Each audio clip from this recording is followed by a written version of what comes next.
اعوذ باللہ من الشیطان الرجیم بسم اللہ الرحمن الرحیم وبہ نستعین وهو خیر ناصر ومعین الحمد للہ الذی جعلنا من المتمسکین بولایت علی ابن ابی طالب علیہ السلام۔ عزیزان محترم، محبان اہل بیت، آج کے اس درس میں بیان کرنا چاہتا ہوں کہ اگر انسان چاہتا ہے کہ زندگی میں کامیاب ہو تو چند وظائف ہیں، اس پہ عمل کرنا چاہیے۔ آیت اللہ حسن علی نخوتکی اصفہانی بیان کرتے ہیں۔ آیت اللہ حسن علی نخوتکی اصفہانی جو کہ آیت اللہ خمینی کے بھی استاد ہیں، وہ فرماتے ہیں کہ میں آپ کو ایک ایسا عمل بتانا چاہتا ہوں کہ جو ہر نماز کے بعد بلا ناغہ بغیر چھوڑے ہر نماز کے بعد آپ اس عمل کو کریے۔ وہ عمل یہ ہے اور اس کا فائدہ وہ بیان کرتے ہیں۔ پہلا فائدہ وہ کہہ رہے ہیں کہ اگر کسی کا رزق تنگ ہے تو اس عمل کو ضرور کرے۔ اگر کوئی زندگی میں کامیابی چاہتا ہے تو وہ اس عمل کو کرے، اور فرماتے ہیں کہ اس کی اہمیت یہ ہے کہ یہ علم کیمیا سے بھی بالا ہے، یعنی علم کیمیا سے بھی اس کا بلند مرتبہ ہے۔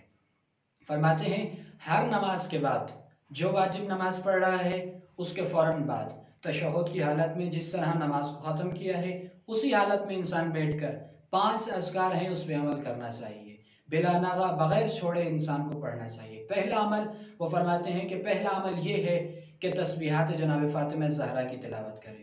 تسبیحات جناب فاطمہ زہرا یہ ہے، اور اس کے بارے میں ملتا ہے کہ جو انسان تسبیحات جناب فاطمہ زہرا تشہد کی حالت میں اور جیسے نماز ختم کی اسی حالت میں بیٹھ کے پڑھے، اس کا فائدہ یہ ہے کہ انسان کو 1000 رکعت نماز سے بھی زیادہ افضل ہے اور زیادہ ثواب ملتا ہے۔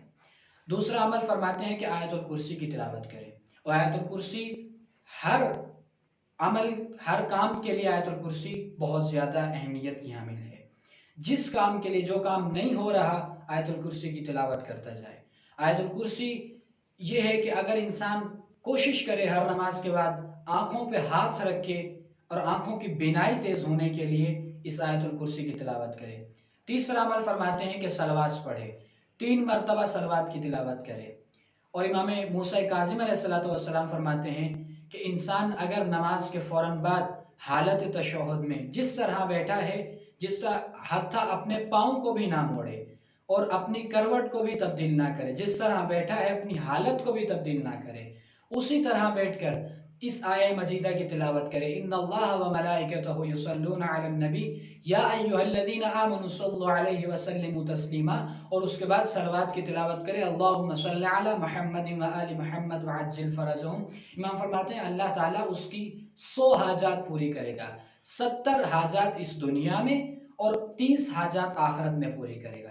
فرماتے ہیں چوتھا عمل یہ ہے کہ انسان اسی حالت میں بیٹھ کر 3 مرتبہ سورہ اخلاص کی تلاوت کرے۔ اور آخری عمل یہ ہے کہ سورہ طلاق کی آیت نمبر 2 اور 3 وَمَن يَتَّقِ اللَّهَ يَجْعَلْ لَهُ مَخْرَجًا وَيَرْزُقْهُ مِنْ حَيْثُ لَا يَحْتَسِبُ وَمَن يَتَوَكَّلْ عَلَى اللَّهِ فَهُوَ حَسْبُهُ إِنَّ اللَّهَ بَالِغُ أَمْرِهِ قَدْ جَعَلَ اللَّهُ لِكُلِّ شَيْءٍ قَدْرًا۔ اس آیہ مجیدہ کی 3 مرتبہ تلاوت کرے اور فرماتے ہیں کہ مجھے زندگی میں جو کچھ مجھے اللہ نے دیا ہے وہ ان 5 اذکار کے مسلسل بلا ناغہ پڑھنے کی وجہ سے دیا ہے۔ وصلی اللہ علی محمد وآلہ